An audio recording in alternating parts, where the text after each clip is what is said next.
de todo. Una producción de la Asociación Panameña para el Desarrollo Integral de la Comunicación Social, APADICOS, bajo la conducción del periodista panameño Toribio Díaz. Ya estamos con Línea Directa.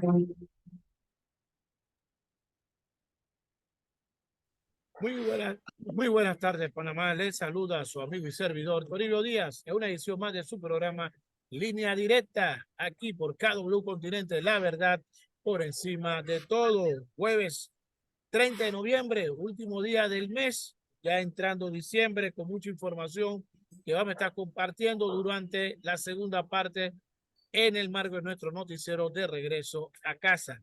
Hoy tenemos un invitado de talla internacional, el amigo y ponderado don Álvaro Rentana de Costa Rica, del grupo YTI, y que también conforma el grupo Panafactura. Recuerde que los jueves tenemos los jueves de finanzas y vamos a hablar durante todo este mes el tema de la implementación de la factura electrónica como una nueva herramienta para las transacciones comerciales que se están dando a diario en nuestro país. Para ello vamos a darle la bienvenida a don Álvaro. Buenas tardes, Álvaro, Panamá le escucha. ¿Cómo está? Muy buenas tardes, señor Toribio. Un gusto estar con ustedes. En realidad, un verdadero placer y ya muy contento de que Panamá otra vez está en calma. Así es. Bueno, ya luego de 37 días de manifestaciones, protestas, ya la Corte Suprema de Justicia emitió un fallo y esto ha mejorado la condición social y económica, esperemos, del país. Ya esa tranquilidad, ya hemos visto que las personas están en su desarrollo cotidiano, laborando, transacciones comerciales, etcétera. Estamos nuevamente en la cotidianidad que necesita el país y la región, don Álvaro. Pero hoy queremos tener un programa bastante informativo, un poco de entender la experiencia de Costa Rica o la región, ya que la empresa que usted representa tuvo un proceso muy interesante para la implementación de esta herramienta que Panamá ahora está tratando de entrar en esta nueva modalidad. Compartir un poco cómo fue esa experiencia en la región, sobre todo en Costa Rica, la implementación de esta modalidad llamada factura electrónica. Bueno, el primer mensaje, el que nos deja más contentos, es que todo tiene un final feliz. Ya cuando la gente está facturando y se da cuenta de las ventajas que tiene la factura electrónica y se olvida de aquellos tiempos donde tenía que enviar un mensajero con la factura para que se la recibieran y la firmaran cuando era una factura de crédito, que tenía que almacenar esas facturas en cajas para después hacer las gestiones de cobro o para poder respaldar la contabilidad. Esas épocas en que yo me acuerdo de ver incluso a una trabajadora llorando que se le había perdido una factura y que tenía que cobrarle y no sabía qué hacer. Entonces tiene un final feliz porque el ahorro, la inmediatez, la facilidad con que se va a hacer la factura en forma electrónica es grandiosa, pero un camino tortuoso porque la gente tiene miedo, no sabe a lo que se está enfrentando, cree que es un ardid de los gobiernos para cobrar más impuestos, que siempre lo que quieren. Entonces es un camino que no se sabe dónde empezar porque es algo totalmente nuevo. Sin embargo, ya en Panamá hay más de 40,000 personas que están facturando electrónicamente. Y la experiencia acá en Costa Rica fue muy interesante porque en nuestra empresa lo que hicimos fue un programa que le llamamos la ruta de la factura electrónica. Y lo que teníamos era unos grupos de gente especialista que estaba bien capacitada y con la capacidad de dar cursos y explicar desde cero, desde donde empieza la factura electrónica hasta qué es lo que tiene que hacer la empresa para ponerse al día. Entonces, al poder explicar todo el marco regulatorio que tiene que ver con factura electrónica, cuáles son las implicaciones de un documento electrónico y la diferencia con un documento de papel, cuáles son los elementos que llevan estos nuevos documentos, cuál es la diferencia de una impresora fiscal al nuevo método que es facturación totalmente electrónica, la facilidad para usarlas desde un punto de venta, desde un teléfono celular, desde una tablet, es decir, la facilidad de llevar ese facturador en el bolsillo La ventaja para el contador que va a tener reportes de compras, reportes de ventas, que va a poder hacer clasificaciones, que va a poder presentar los formatos a la DGI tal como ella lo solicita. Entonces, al recibir estas capacitaciones en diferentes grupos, porque lo que decíamos es, usted una 20 personas y nosotros vamos a cualquier parte del país. Unían 20 personas, íbamos a cualquier parte del país, hacíamos la explicación y la gente se fue modernizando, fue bajando su resistencia y poco a poco fue adquiriendo planes y donde vieron que el plan le funcionaba, le contaba a sus amigos, le contaba a los vecinos y así fue una transición donde empezamos poco a poco y luego ya cuando vino el gobierno y dijo, ahora sí, todos entran en forma obligatoria, ya muchos estaban preparados y entendiendo qué era lo que significaba y entonces ya en ese momento se movió muy rápido y prácticamente en menos de un año, que es lo que esperaríamos que va a pasar en Panamá en el 2024, toda la población del país va a estar facturando electrónicamente. Qué interesante lo que plantea don Álvaro, ese proceso de inducción, sobre todo de capacitar a la población sobre este nuevo o estas nuevas modalidades tecnológicas, porque muchas veces es como usted dice, el miedo a lo nuevo, el miedo a aprender, a lo desconocido. Y Panamá no se salva de esa situación. 40.000 creo que es un número bastante modesto en lo personal, porque es un tema que no tenemos una cultura tributaria. Y ahí donde venía mi siguiente pregunta. ¿Cuáles fueron los obstáculos que ustedes vieron al momento de emprender este proceso de capacitación o esta ruta de la factura electrónica? Es que las cosas desconocidas son muchísimas. Un ejemplo, en Panamá se requiere una firma electrónica para firmar los documentos. Entonces hay que explicar, bueno, ¿y qué es eso de la firma electrónica? ¿Y cuáles son los pasos para conseguirlas? ¿Y en qué nos pueden ayudar ustedes para hacer el trámite de la firma electrónica? Y luego, ¿qué hago yo con esto, de estos archivos? ¿Cómo es que con esos archivos se puede firmar una factura? Luego preguntas sobre la misma factura electrónica. Y vea, usted podría enseñarme a ver cómo es una factura electrónica. De verdad que es fácil. Podemos hacer un ejemplo. Y es hasta que la gente logra ver que una factura electrónica se hace más rápida que una factura de papel. ¿Y por qué? Porque ya todos los datos del cliente los tengo en la computadora y los datos de los productos los tengo en la computadora y para los impuestos me dan una ayuda y para la factura puedo hacer facturas de exportación, de importación, facturas que tienen ciertos tipos de impuestos especiales, facturas exoneradas, muchos tipos de documentos especiales en Panamá, pero es un sistema que lo va guiando paso a paso, incluso que permite que uno use solamente aquellas partes que está ocupando dependiendo del tipo de negocio. Y entonces los principales obstáculos fueron esos, ese desconocimiento que si la gente no conoce, no va a querer facturar electrónicamente, pero una vez que llega a conocer punto a punto y las ventajas que tiene, es ya totalmente diferente y más bien luego le va a gustar. Y como le decía yo, hacíamos grupos de personas para ir a visitarlos y en Panamá estamos disponibles también para ir a cualquier parte del país, donde ya después de entender cómo funcionaba y los beneficios que ya están obteniendo otras empresas, entonces van a adoptar más fácil la factura. Porque si no se van a empezar a encontrar trabas. Hay empresas para las cuales ha sido tan beneficioso la factura electrónica que le van a decir a sus proveedores, ¿sabe qué? Si no es factura electrónica, no lo dejo entregar los productos. Y esto va a empezar a pasar con los grandes supermercados donde ellos quieren que el proveedor entregue factura electrónica. ¿Y por qué? Es que la factura electrónica no hay que digitarla otra vez.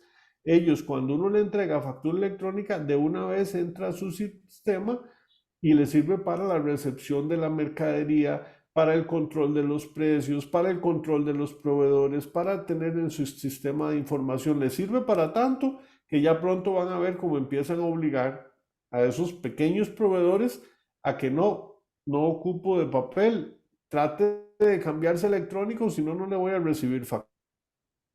Bueno, aquí en Panamá ya esa modalidad la ha impuesto la DGI, sobre todo el uso obligatorio, perdón, para lo que le facturan al gobierno o al Estado.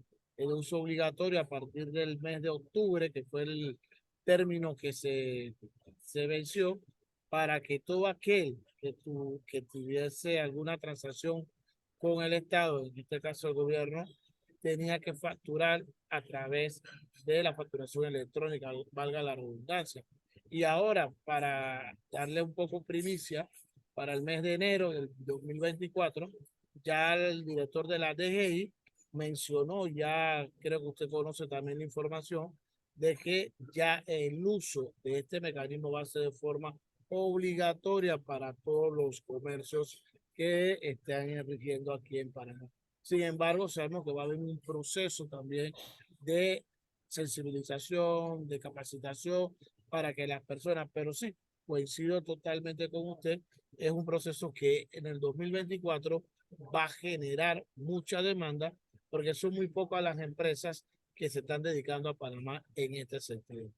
La otra pregunta que le hago, don Álvaro, es el tema de la seguridad. ¿Cómo yo puedo, los oyentes me escriben en estos momentos, qué mecanismos tienen para salvaguardar esa información de los datos de las empresas o de las personas?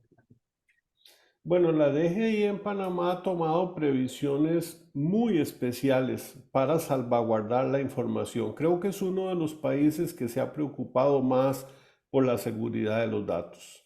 Primero, exige que todos los proveedores de factura electrónica tengamos una norma internacional que se conoce como norma ISO 27001. Y esta norma es una norma de seguridad de la información, donde lo que pretende la norma es que uno tenga controles en toda la empresa para que no vaya a haber un problema con la información. Y esto es sumamente delicado.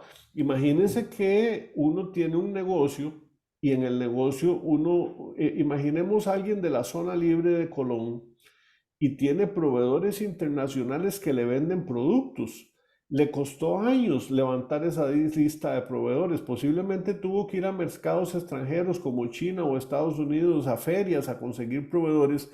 Y en la factura de compra vienen los datos de estos proveedores, vienen los productos que él compra y vienen los precios con los que él los compra. Y cuando vende, tiene toda la lista de sus clientes, toda la lista de sus clientes con los teléfonos, con las direcciones y también pone los productos que está vendiendo y los precios a los que está vendiendo. Si esta información cayera en manos de un enemigo de él, simplemente le quitan el negocio rapidísimo. Entonces, nosotros como empresa privada garantizamos esa protección de los datos. No es que va a caer en una base de datos poco protegida, sino que además de la ISO 27001, tenemos una serie de seguridades. La información nuestra, como ejemplo, está en las redes de Microsoft Azure. Están totalmente protegidas porque tenemos la red duplicada totalmente. Entonces, cualquiera de los elementos de red, todas las computadoras, los servidores, las paredes de fuego para protección, los routers, los distribuidores de carga, todo está duplicado. Pero además tenemos el sistema en dos partes diferentes, separadas por más de 1000 kilómetros una de la otra, de modo que si en alguno hubiera un huracán, un terremoto, un incendio y se destruyera, cayera una bomba, lo que sea, tenemos el otro sitio a más de 1000 kilómetros que sigue operando totalmente seguro y los dos sitios son redundantes. Pero además de eso tenemos una tercera seguridad y es que cada hora guardamos la información en una bóveda especial, donde esa bóveda que se llama blob storage tiene un campo, como decir, para explotar minas. Entonces uno pone la información ahí antes de meterla a la bóveda, se analiza que no tenga ningún virus, ningún gusano, ningún problema y se guarda en la bóveda. Y es una bóveda tan segura que nosotros ya no podemos tocar esa información, solo podríamos sacarle una copia en caso de que se ocupe porque pasó algo que nos destruyó todos los demás sitios. Además tenemos sistemas de seguridad que se llaman protección de ataques del día cero. Si ocurre algún virus o alguna amenaza en cualquier parte del mundo, todos los días que están ocurriendo, los proveedores de antivirus y de seguridad desarrollan vacunas y desarrollan protecciones. Y protección en el día cero. Toribio, hacemos el enlace a esta hora con la presidencia de la República, donde se está haciendo un anuncio al país. Muy Vamos a buenas escuchar. tardes. Sí, adelante. En el día de hoy he comunicado al presidente de la República, Laurentino Cortizo Cohen, mi renuncia irrevocable al cargo de ministro de Comercio e Industrias de la República de Panamá, cargo que ocupo desde el 1 de junio del 2022. Ha sido mi privilegio servir al país en esta designación y la decisión que hoy comunico corresponde al ánimo de dar espacio al diálogo amplio y sincero que reclama el país. Quiero agradecer de forma especial a mi esposa, mis hijas, mi familia, por su apoyo incondicional brindado durante mi gestión. Desde que asumí el cargo de ministro de Comercio e Industrias, mi norte siempre fue impulsar a la industria nacional y la atracción de las inversiones como ejes fundamentales del desarrollo nacional. Entre los retos encontrados estuvo el proceso de redacción del contrato de concesión minera para el proyecto Cobre Panamá, concesión que nació hace más de 32 años. Al asumir los cargos, los términos de la negociación ya habían sido acordados.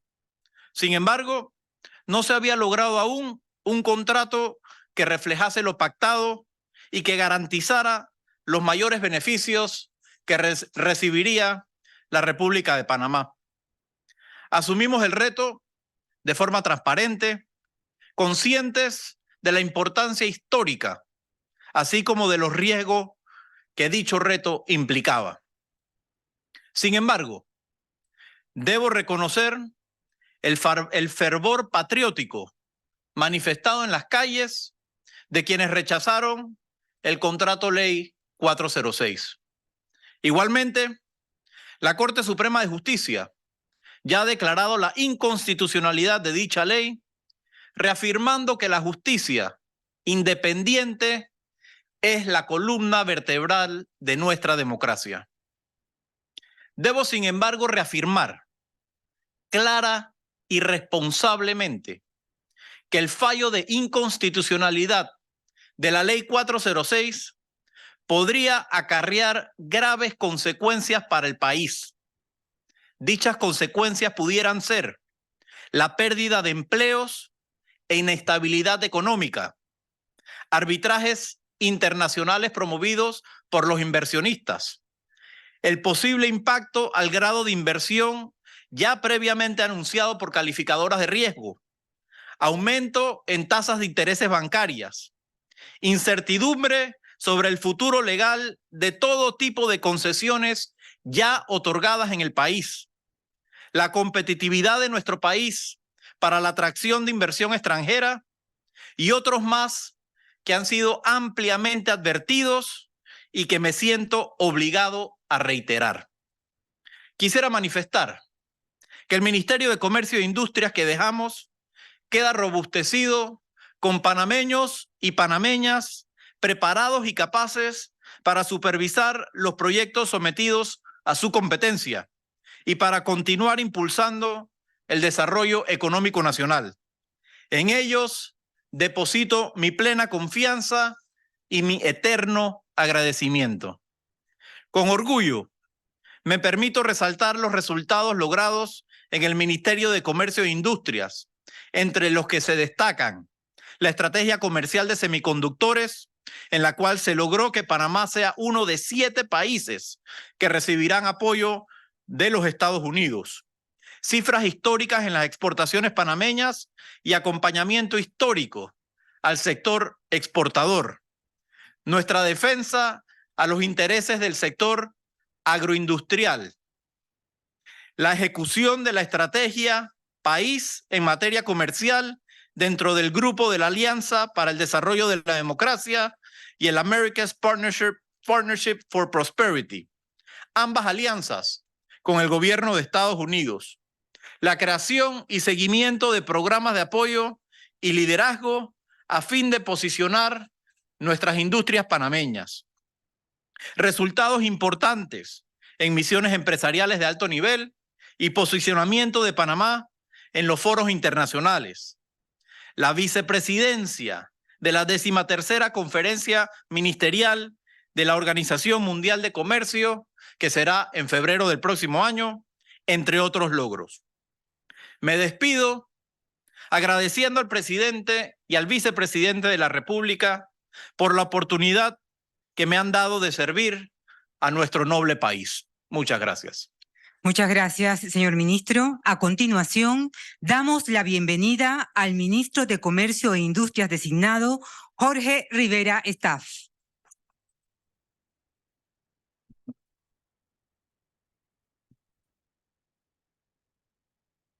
Adelante, señor ministro. Buenas tardes. Agradezco enormemente la designación por parte del presidente Laurentino Cortizo Cohen y la disposición del ministro Federico Alfaro Boyd en garantizar una transición ordenada y transparente. Hoy asumimos con humildad, responsabilidad y disciplina este nuevo reto, con miras a fortalecer los caminos de diálogo y entendimiento tan necesarios en este momento para nuestra nación.